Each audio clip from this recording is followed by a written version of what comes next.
संस्कार के ऊपर हमारी चर्चा चल रही है। प्रश्न ये उत्पन्न होता है कि क्या हम किसी को संस्कारित कर सकते हैं? जैन दर्शन वस्तु स्वातंत्र्य की घोषणा सिद्धि करने वाला शासन है, दर्शन है, जिसमें अणु अणु स्वतंत्र है, किसी की बागडोर, किसी के सूत्रधार कोई अन्य दूसरा नहीं है। ऐसे में हम अपनी संतान के ऊपर कितना संस्कार कर सकते हैं, अथवा कर सकते हैं, नहीं कर सकते हैं, इसकी क्या सत्यता है? प्रवचन सार ग्रंथ के समापन में परिशिष्ट लिखते हुए अमृतचंद्र स्वामी जी ने 47 नयों की चर्चा की है। 47 नयों में उन्होंने स्वभाव नय और अस्वभाव नय ऐसे दो नयों के युगलों की चर्चा की है। करीबन 18 युगलों की चर्चा वहाँ पर की है 47 नयों में। एक तो सप्तभंग संबंधी 7 नय, 4 निक्षेप संबंधी 4 नय, ऐसे 11 नयों को छोड़ो तो 36 नयों में 18 युगलों की चर्चा की है, जिसमें एक युगल स्वभाव नय और अस्वभाव नय इस प्रकार है। वहाँ पर लिखते समय वे लिखते हैं स्वभाव नय से विचार करें तो कोई भी कार्य स्वभाव से ही सिद्ध होता है। उदाहरण देते हुए वे लिखते हैं जिस प्रकार कोई पेड़ का, बबूल का पेड़ हो, उसको काटा हो, उस कांटे को किसने शार्पन किया है? कांटे को नुकीला किसने बनाया है? किसने नहीं, स्वयमेव है, स्वयंभू है। जिस प्रकार वह निरपेक्ष रूप से नुकीला है, उसको संस्कारित करने की आवश्यकता नहीं है, ठीक उसी प्रकार स्वभाव नय से विचार किया जाए तो जो होना है वही होकर रहता है। हमारे विकल्पों से, हमारे संस्कार कराने के विकल्प से किसी में भी कुछ भी परिवर्तन नहीं होता। प्रसिद्ध प्रथमान योग की कथाएं आपको पता होगी। शांतिनाथ का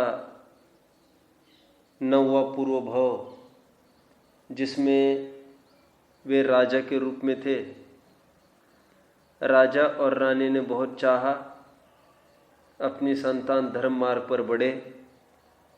संतान दासी के मोह में फंस गया था और उससे शादी करना चाहता था। माता पिता ने खूब समझाया कि यह हमारी मर्यादा का उल्लंघन होगा, ये उचित नहीं है। नहीं माना। आखिर पश्चाताप कर करके, परिताप, पीड़ा, कलह कर करके माता पिता अर्थात राजा रानी, शांतिनाथ भगवान का 9वां पूर्व भव, आत्महत्या करके मर गया। कैसा तो ये जन्मा है हमारे कोख में। और दूसरी तरफ हम विचार करें, उनका देहांत होने के बाद उनका पुत्र विरक्त हो गया और उन्होंने नग्न दीक्षा अंगीकार कर ली थी। इससे ये बात ख्याल में आती है कि हमारे संस्कार कराने से किसी के ऊपर संस्कार नहीं होते। नाग्यो विज्ञत्वम आयाति, इष्टोपदेश का एक छंद है। नाग्यो विज्ञत्वम आयाति। अज्ञानी को कितने ही लाख करोड़ उपाय करने पर भी ज्ञानी नहीं बनाया जा सकता और ज्ञानी को अज्ञानी नहीं बनाया जा सकता। ऐसा एक छंद है मूल में।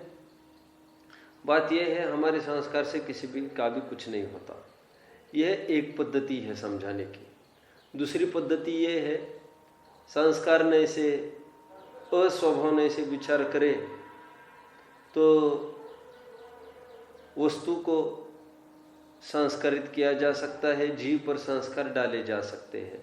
अमृतचंद्र स्वामी वहाँ पर उदाहरण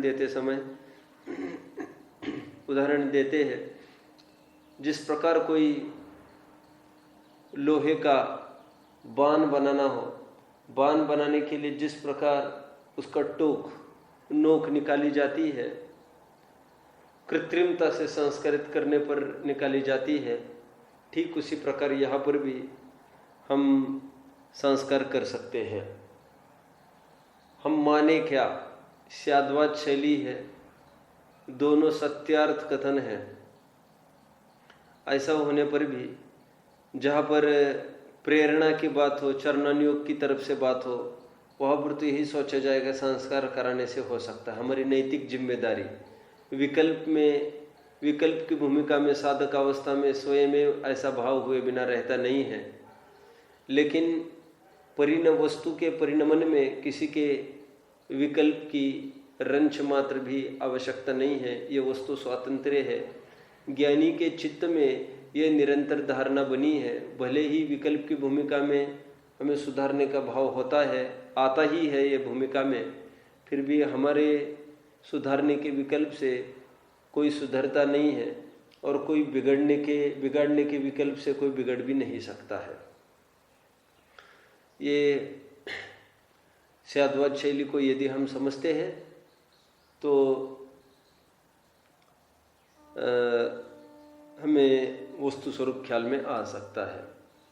माता पिता का यहाँ पर तो चरणानुयोग की शैली में बात चलेगी कि जिस प्रकार आप माहौल खड़ा करते हैं उस प्रकार आप संतान में जिस प्रकार विकल्प करते हैं उस प्रकार संस्कार आप दे सकते हैं। प्रत्यक्ष देखते हैं चारुदत्त जैसा ज्ञानी, जब जिसको देवांगना समान अपनी पत्नी के प्रति भी राग उत्पन्न नहीं होता था और उसको भी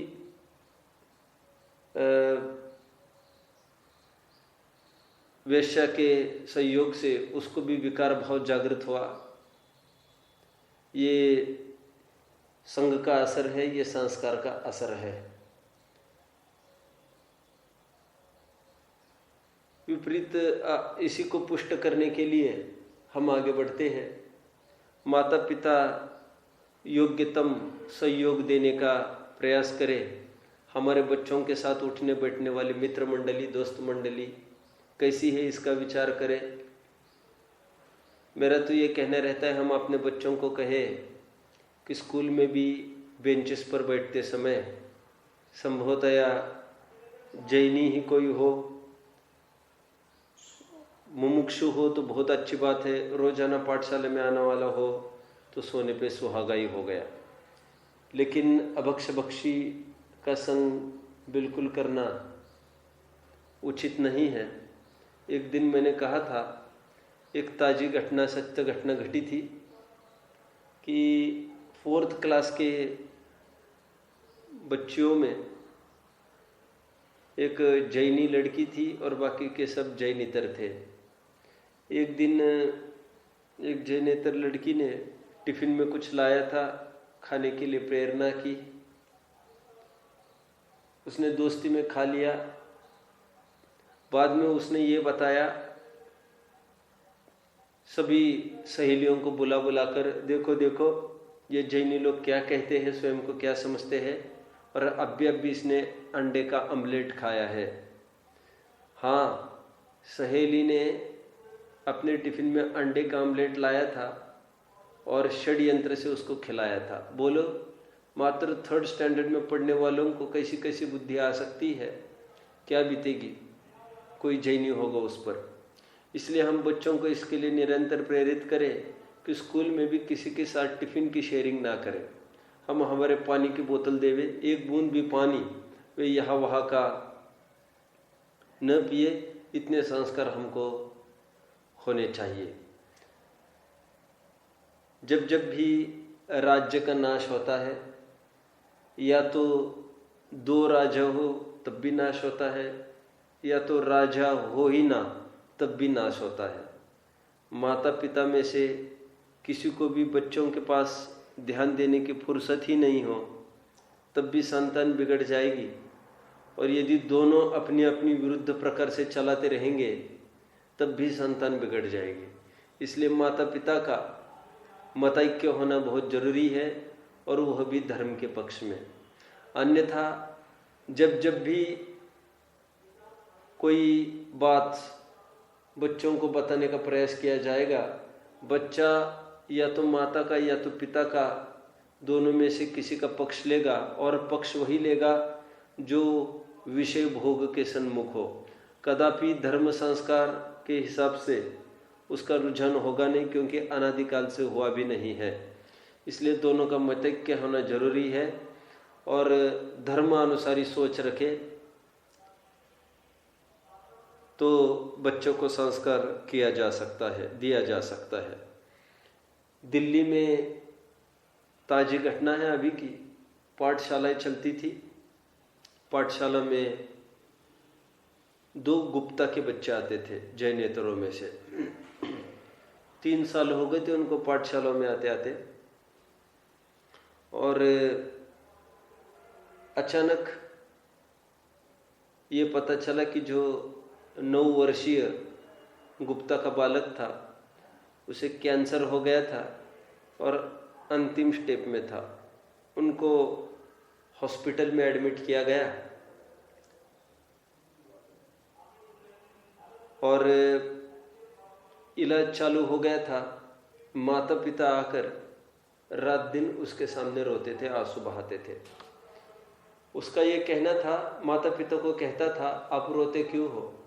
पंडित जी कहते हैं ना, आत्मा अनादि निधन है, आत्मा मरता नहीं है। आप क्यों रो रहे हो फिजूल में? घबराओ मत, मेरा मरण नहीं होगा। इस पर्याय का त्याग करके मुझे दूसरी पर्याय मिलेगी। इस वस्त्र का त्याग करके मैं नए वस्त्र को परिधान करने वाला हूँ, और निश्चित तौर पर मुझे अभी अच्छे ही कपड़े मिलेंगे, अच्छा ही देह, अच्छी पर्याय मिलेगी, मुझे समूह शरण जाने मिलेगा। आहा, मैं रोज देशना सुनूंगा अष्टानिक महापर्व में। अब मैं साक्षात 8वें द्वीप में जाकर पूजन कर सकूंगा, सम्यक्त्व को प्राप्त कर सकूंगा। ओहो, मेरा पुण्य फलेगा। अब क्यों रोते हो? ये वो कहता कहता उसने समाधि ले ली। निरंतर माता पिता को यही प्रेरणा करता रहा, और ये एक अनूठा उदाहरण है जिसमें बच्चों ने अपने माँ बाप को धर्म मार्ग में लगाया। हम मंगलायतन में भी देख सकते हैं, कई ऐसे जैनेतर बच्चे हैं जो 10-10 दिन 10 लक्षण के काल में एकासन रखते हैं। किसी ने तो उपवास रखे थे। कोई जैनी भी तैयार नहीं होता, और ये तैयार होते हैं। हम जैसे संस्कार करते हैं वैसे संस्कारित बच्चे होते हैं। हमको हौसला रखना चाहिए, और समय समय पर ऐसे जीवों को प्रोत्साहन करना चाहिए। उनको आवश्यक सामग्री की पृच्छना करनी चाहिए। अरे, लोक में भी मध्य प्रदेश में अभी एक कायदा लागू किया था शिवराज सिंह चौहान ने। विद्या के क्षेत्र में सभी जन सुशिक्षित होवे, इसके लिए उनका ये कहना था कि जो भी अनपढ़ है, गरीब है, उनके लिए हम सहायता करके भी उनको सुशिक्षित बनाएंगे। उसके पीछे उन्होंने स्कूल में ड्रेस मिलेंगे, यूनिफॉर्म मिलेंगे, स्कूल में भोजन तक मिलेगा आपको। अरे, जो दूर रहते उनको साइकिल तक मिलेगी। हम भी कुछ ऐसी योजनाएं बनाएं व्यापक रूप में, जिसमें जो दूर रहने वाले हैं उनके लिए रिक्शा का प्रबंध कर सकते हैं, व्यवस्था कर सकते हैं, और रोजाना पाठशालाएं लगे। दूर दूर से भी बच्चे किस प्रकार आ सकते हैं उसके हम विचार ना करें। इसमें शिष्य वृत्ति, स्कॉलरशिप भी किस प्रकार हम प्रारंभ कर सकते हैं गरीब बच्चों को, जिससे लोक में भी उनको लाभ हो सकता है, इसका हम विचार करें। हमको खूब प्रेम करना चाहिए बच्चों के प्रति। ये बच्चे ही, आज के बच्चे कल की हमारी शान है, आधारशिला है, स्तंभ है, नींव है हमारे धर्म सुरक्षा के। यही एक साधन है। आदमी ही नहीं रहेंगे तो मंदिर तो स्वयं आपकी रक्षा नहीं कर पाएंगे। जैन नहीं सही, अजैन ही सही, गुरुदेव श्रीमद जी, गणेश प्रसाद जी वर्णी कितने ही अजैनियों ने जैनियों में प्रवेश करके कितना प्रचार प्रसार किया है, ये कुछ कहने की आवश्यकता नहीं है। हम निरंतर इसी दिशा में प्रयास करते रहे। बच्चों पर किए हुए एक एक प्रयास फलीभूत हुए बिना रहते नहीं है। कोरी स्लेट है, उस पर कुछ भी लिखा जा सकता है। एक जगह म्यूजिक पढ़ाने के क्लासेस चलते थे, जिसमें बाहर एक बोर्ड लगा था कि जो बिल्कुल सीखा नहीं है संगीत इससे पहले, उसके लिए 200 रुपये फीस, और जो थोड़ा बहुत जिसको आता है पहले सीख लिया हो उसके 1000 रुपये फीस। प्रश्न ये उत्पन्न हुआ, ऐसा कैसे लिख रही है? जिसने थोड़ा बहुत पहले सीखा है उसको 1000 रुपये फीस, और जिसको कुछ नहीं आता उनको 200 रुपये। कारण ये है, जिसको थोड़ा भी कुछ आता है, उल्टा सीधा कुछ पढ़ लिया होगा संगीत के रूप में, उसको सिखाना बहुत टेढ़ी खीर है। और जो खाली स्लेट है उस पर कुछ भी लिखा जाना बहुत सरल है। जिस पर लिखा गया है उसको मिटाकर नए सिरे से लिखना ये बहुत टेढ़ी खीर इसलिए है क्योंकि मिटाए पहले निशान मिटते नहीं हैं, और मिटते हैं तो थोड़ा कुछ उनका निशान बना ही रहता है, काल पाकर वे संस्कारित होते ही हैं। इसलिए जब तक कोरी स्लेट है, बच्चों को यथार्थ रूप से सब कुछ सिखाया जाए। चॉकलेट, टॉफ़ीज़, बिस्किट्स, चाय, कॉफ़ी जिसमें जहर आदि डाला जाता है, ये घर में भी न आए। हम में वो चीज़, जो चीज़ न हो, बच्चों से हम अपेक्षा भी नहीं कर सकते। छिंदवाड़ा में अभी की घटना है, तारण समाज में से वयोवृद्ध विद्वान का अंतिम समय जब पास में आया, उन्होंने आंतरंग विशुद्धि को बढ़ाने के साथ साथ समाधि के बाह्य साधनों को भी जुटाना प्रारंभ कर दिया, और उसमें एक एक लकड़ी का साज संभाल उन्होंने कर ली और इकट्ठा करके रख दिया, और सबको ये कहा कि देखिए, मेरा अंतिम समय अभी बिल्कुल पास में आ रहा है, मैं कभी भी जा सकता हूँ, कृपा करके मुझे 48 मिनट के अंदर अंदर दाह्य संस्कार दे देना, क्योंकि जैन न्याय के हिसाब से 48 मिनट के बाद सम्मूर्छन जीवों की उत्पत्ति प्रारंभ होती है। मनुष्य के ही जाति के लब्ध पर्याप्तक जीव वहाँ पर उत्पन्न होने लगते हैं, और कितने ही त्रस बिलबिलाते सम्मूर्छन जीव भी पैदा होने लगते हैं। तो 48 मिनट के अंदर अंदर दाह्य संस्कार करा देना, और साथ साथ उन्होंने ये कहा कि भैया, लकड़ी यदि कम पड़े तो कंडे के अग्नि नहीं जलाना, लकड़ी ही की व्यवस्था करना। वैसे काफ़ी लकड़ी मैंने इकट्ठा कर रखी है। घर के एक एक सदस्यों को बुला कर उन्होंने ये शिक्षा दी, और छोटे से लेकर बड़े तक, 8 साल का लड़का था पप्पू घर में, पप्पू से लेकर जो सबसे बड़ा लड़का था उनका 70 साल का, उन तक सबको शिक्षा ये दे दी। 2 ही दिन में उनका देहांत हो गया, और जिस संकट की का आशंका थी वही समस्या सामने आकर खड़ी हो गई। लकड़ी कम पड़ गई दाह्य संस्कार के लिए।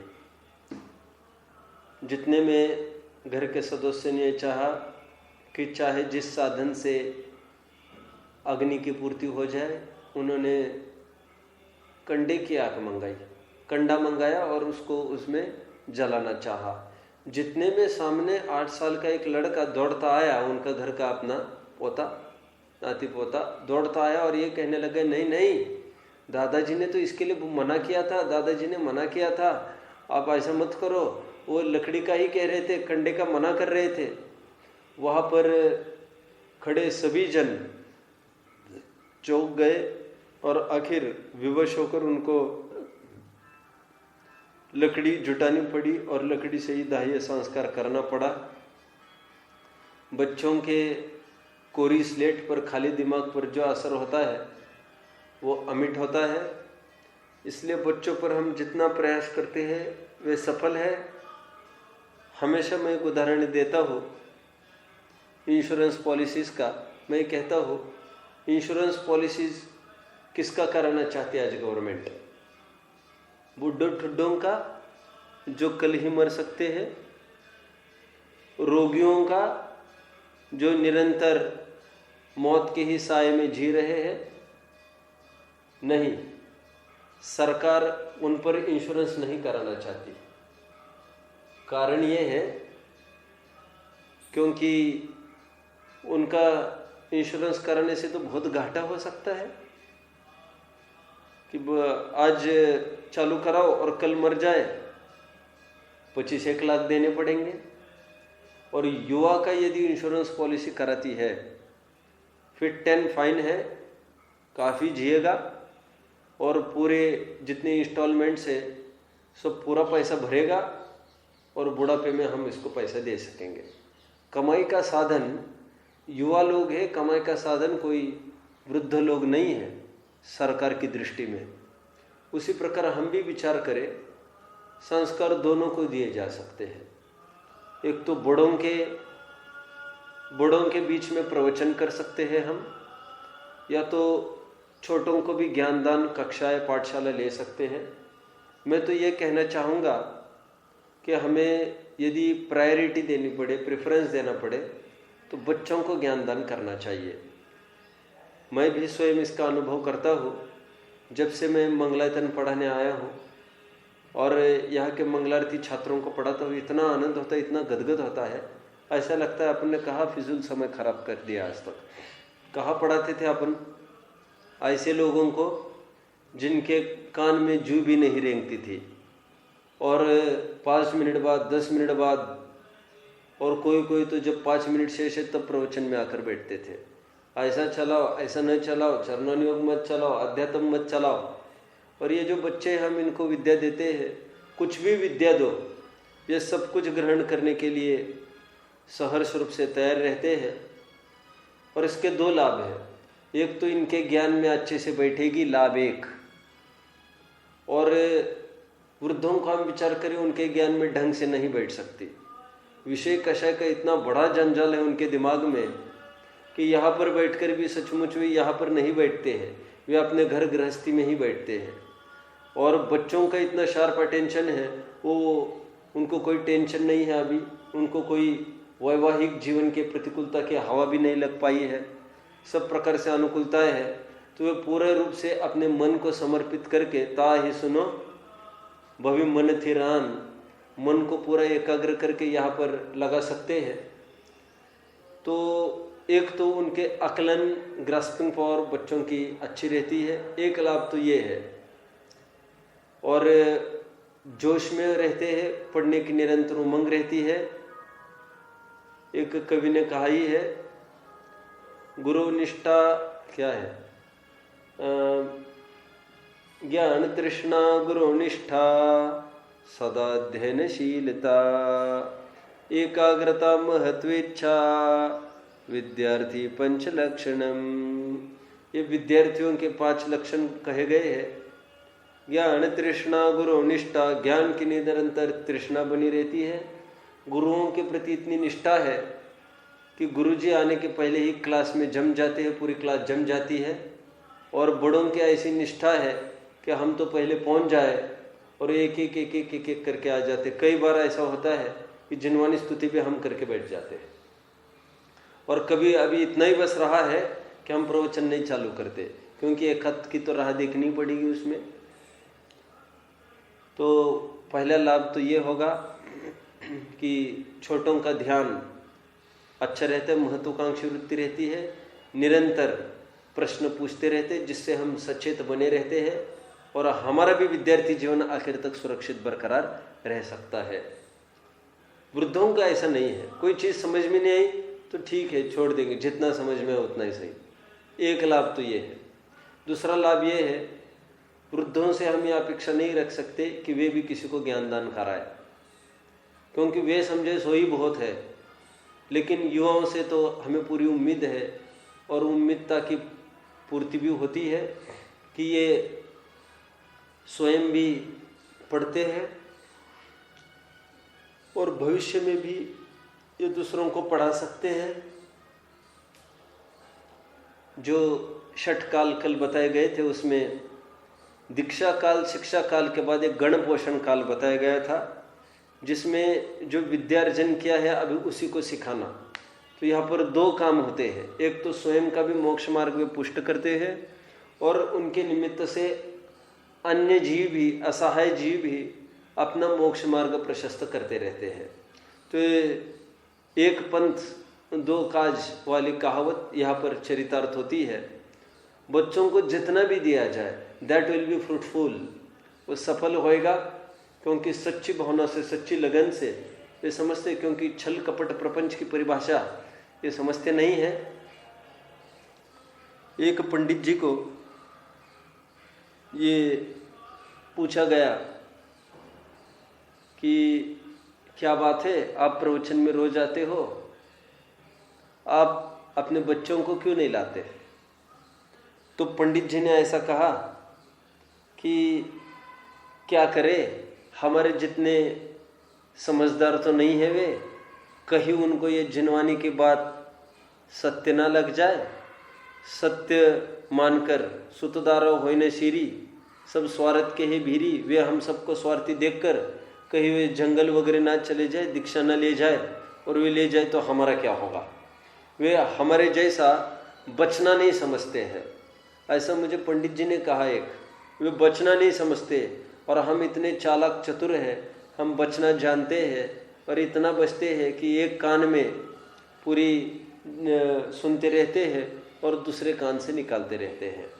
बच्चों में retention power, the power to retain काफ़ी रहती है। एब्सॉर्प्टिविटी, जैसे स्पंज होता है ना, बहुत एब्सॉर्ब कर सकता है, और बाकी कोई कांच वगैरह की चीज़ है वो ज़्यादा एब्सॉर्ब नहीं कर सकती, कोई चीज़ एब्सॉर्ब ही नहीं कर सकती। वो तो जैसी वस्तु है, पात्र है, वैसा देने का भाव होता है।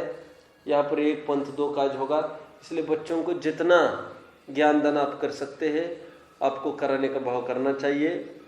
जहाँ पर पाठशाला प्रारंभ कर सकते हैं, योजनाएं बना सकते हैं, आपको सहर्ष रूप से आगे बढ़ना चाहिए। ये दुतरफा लाभ छोटे बच्चों को पढ़ाने से होगा।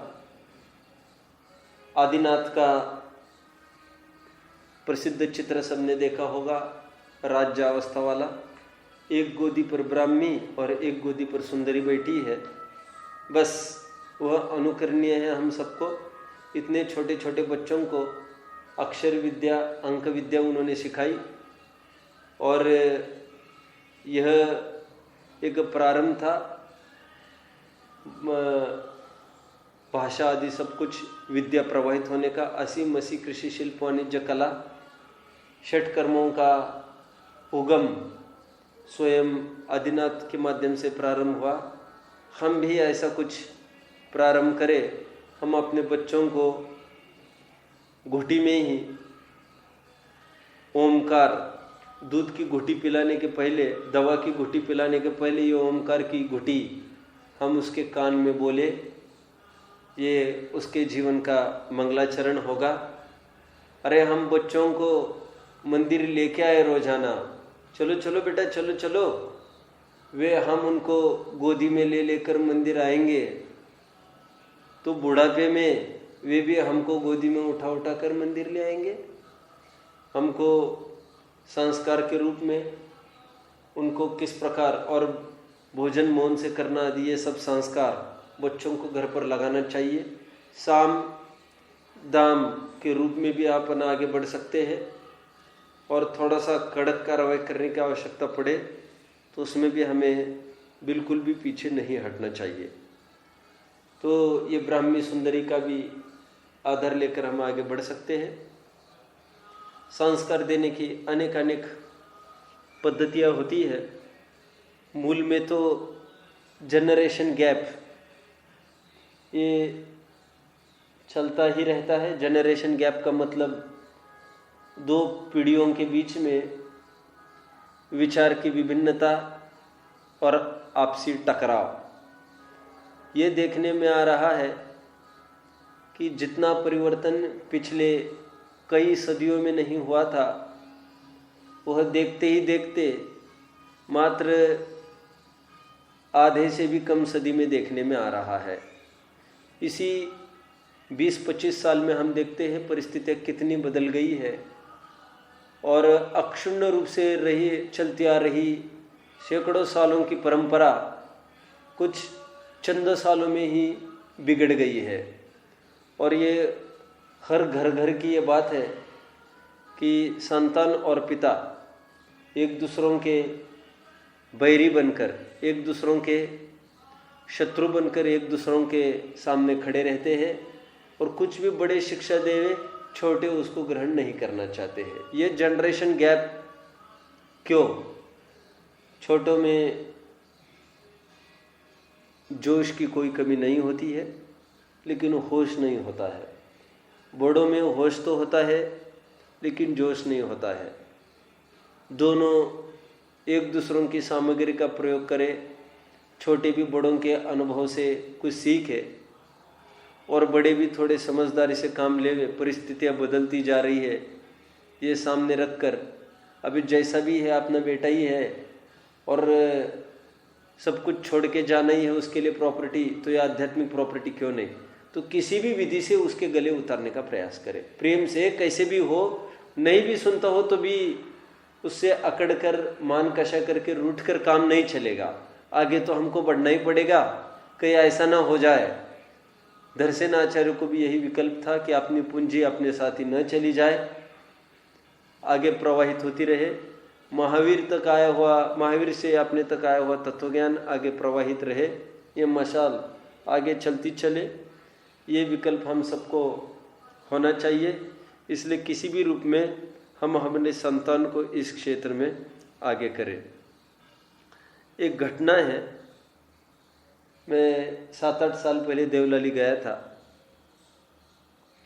तो तब वहाँ पर एक आदमी ने घोषणा की थी, 10 साल हो गए इसको, तब उन्होंने 25 लाख की घोषणा की थी दान के रूप में। तो बाद में उन्होंने जो भाषण दिया था, उस भाषण में उन्होंने भरी सभा में कहा था, आज जो भी मैं हूँ मेरी माँ के कारण हूँ।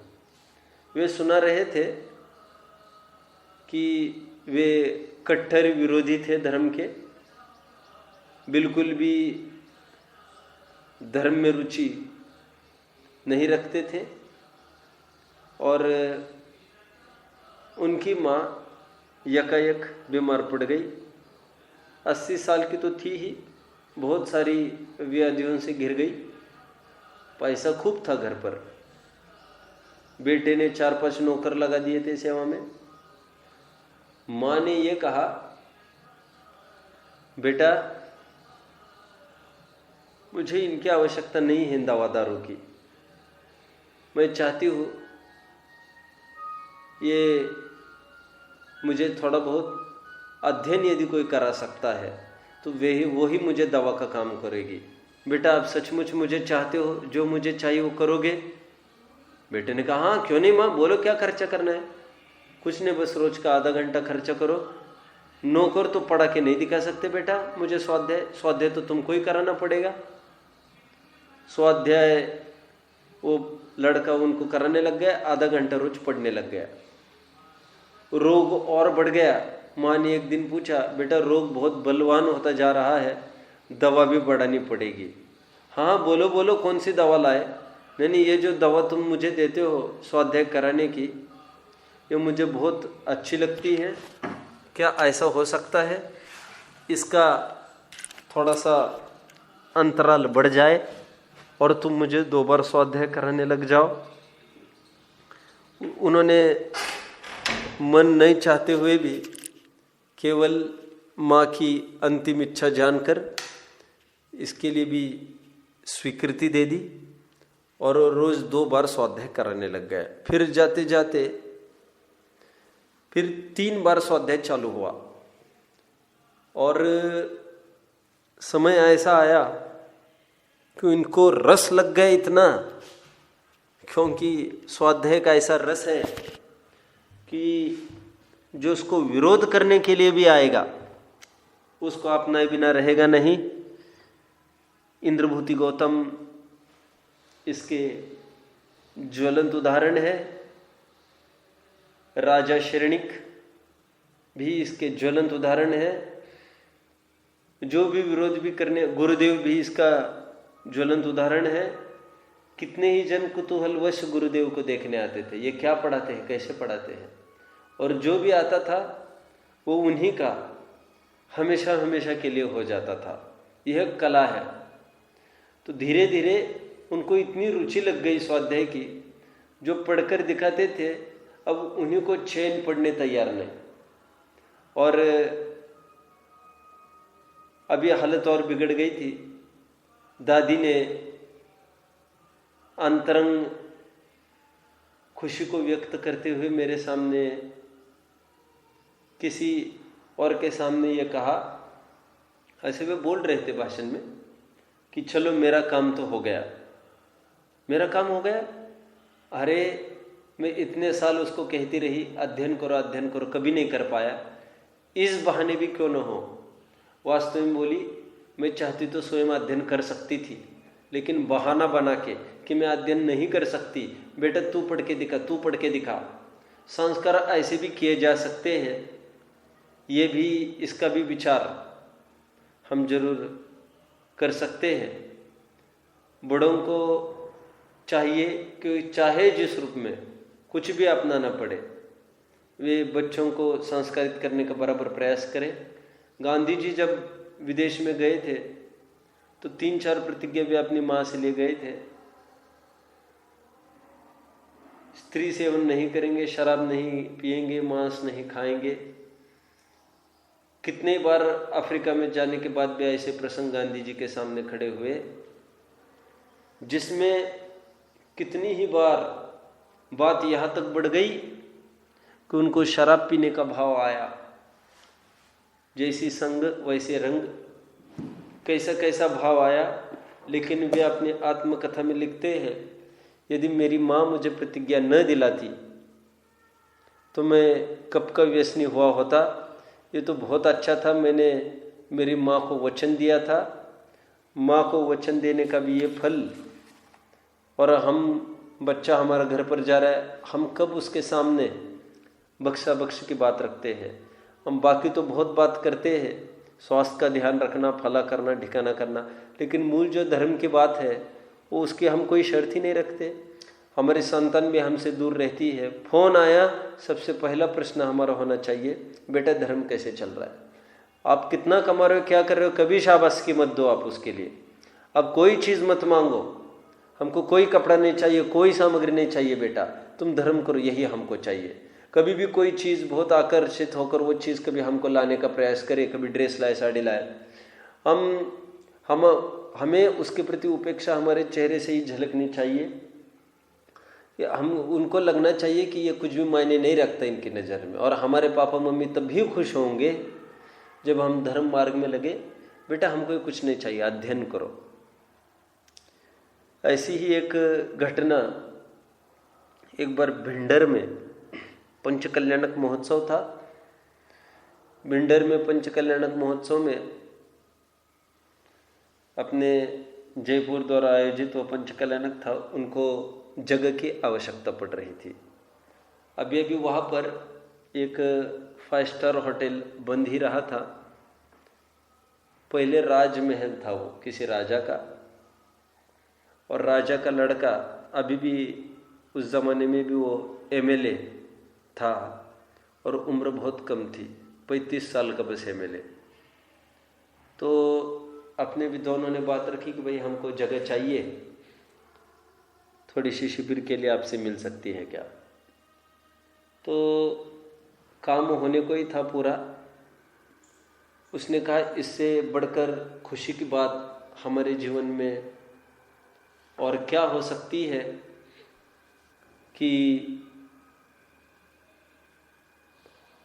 हमारा ये बना हुआ होटल, इसका शुभारंभ कोई धार्मिक कार्यों से हो। तो उन्होंने पूरा होटल शिविरार्थियों के लिए, शिविर के लिए दे दिया था और उसने स्पष्ट बोल दिया था मैं इसका 1 पैसा नहीं लूँगा। इतनी अच्छी शुरुआत धर्म के संस्कार से शुरुआत मेरे इस होटल में हुई है, इससे बढ़कर और क्या बात हो सकती है। तो सबने ये सोचा मिलके भी दोनों ने, क्यों न फिर हमको जो उद्घाटन का कार्यक्रम होना है, रिबन काटने का, ध्वजारोहण का, क्यों न इन्हीं को हम अतिथि बनाए। यहाँ वहाँ थोड़े से पैसे के लिए हाथ फैलाने की अपेक्षा जो भावनाओं में इतना उच्च है, क्यों न उन्हीं को बुलाया जाए। उन्हीं को बुलाया गया। वे भाषण दे रहे थे। भाषण में उन्होंने एक बात कही थी, वो मैं आप सबके सामने रखना चाहता हूँ। भाषण में उन्होंने कहा था कि मेरे दादाजी थे, उनको मेरी दादी हमेशा कहती रहती थी पढ़ लो, अध्ययन कर लो, अध्ययन कर लो, जीवन चला जा रहा है। वे यही कहते थे, इतनी भी क्या जल्दी है जब जीना है बरसों। आज करेंगे सो कल कर, कल करे सो परसों, इतनी भी क्या जल्दी है जब जीना है बरसों।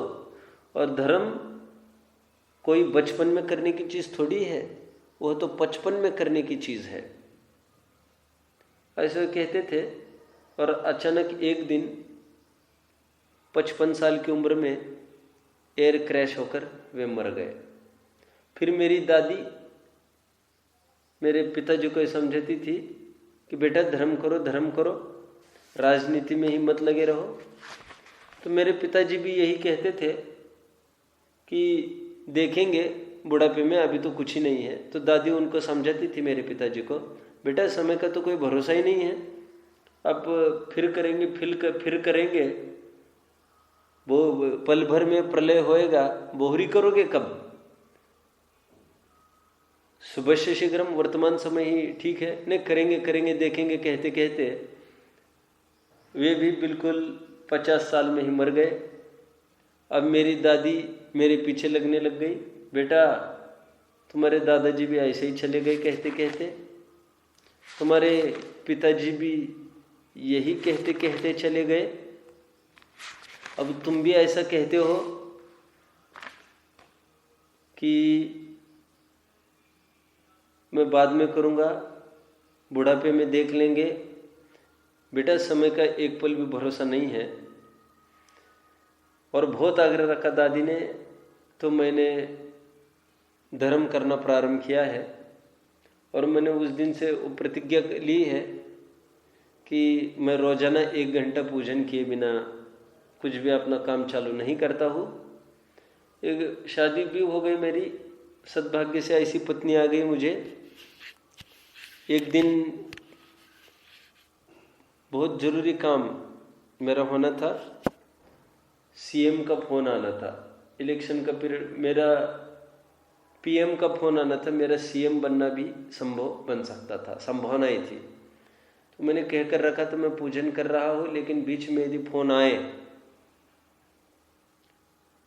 तो मुझे जरूर बताना। इतना ही कह दिया मैंने, ये नहीं कहा किसका आना है और क्यों आना है। मेरी पत्नी ने इतना ही पूछा, क्यों बताए पूजन के बीच में, मैं बताना बहुत जरूरी काम है, बहुत बड़े व्यक्ति का फोन आने वाला है। तो उन्होंने कहा क्या इतना बड़ा व्यक्ति है, तो भगवान से भी बढ़कर है।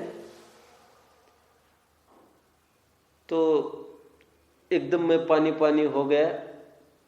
और उसने कहा कि उस दिन से मैंने प्रतिज्ञा ली कि चाहे जिसका फोन हो बीच में नहीं उठाऊंगा। और उस दिन से आज तक 8 से 9 मेरी घड़ी में बजे ही नहीं है। पूरे कार्यभार मेरे उस समय के लिए मैं स्थगित करता रहता हूँ, करके रख देता हूँ, और उतना समय मैं अपने धर्म के लिए ही लगाता हो। आपको पता होगा ये यक्ष प्रश्न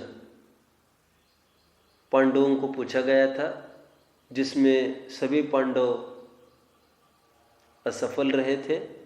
वो यक्ष प्रश्न कौन से थे?